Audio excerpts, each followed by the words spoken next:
छपरा लोकसभा से गरीब के नेता, गरीब के चहेता, आदरणीय सुप्रीमो लालू प्रसाद जी के सुपुत्री जे अपना देश खातिर एगो अलग मिसाइल बन चुकल बारी और अलग पहचान दिले बारी।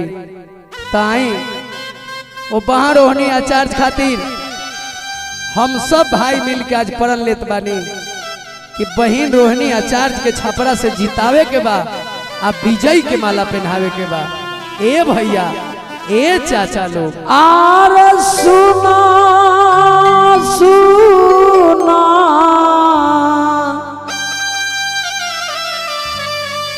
आर छपरा के भैया लोग,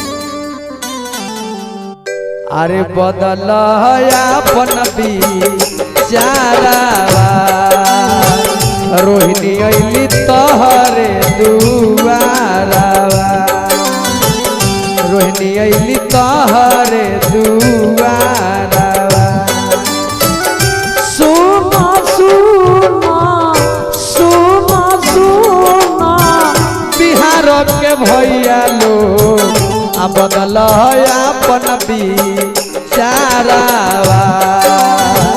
रोहिणी अइली तोहरे दुआरावा।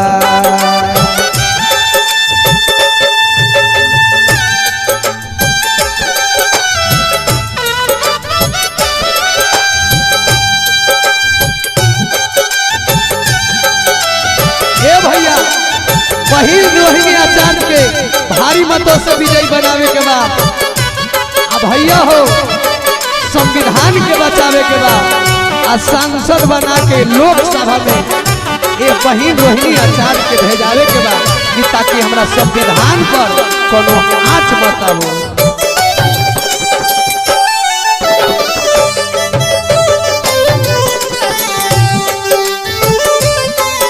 भैया हो भूलैया लोग मत भैया,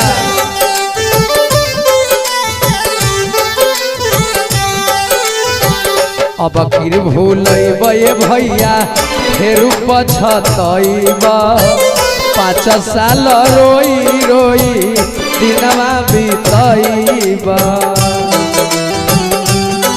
बुझा तनी लोग भैया, ये अरुण अलबेला के बात पर एक बार ध्यान दी भैया लोग हो, ये चाची लोग, ये दीदिया, अब किर भूलैबू ये दीदिया फेर पछतैबू, 5 साल रोई रोई दिनवा बीतैबू।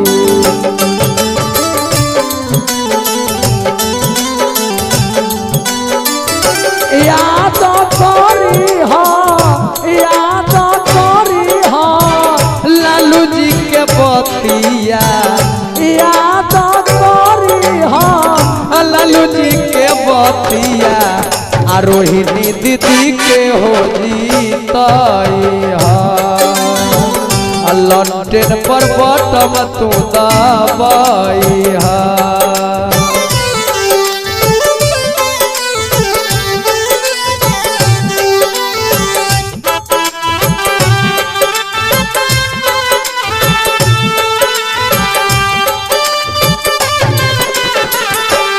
ए भैया लोग भूलैया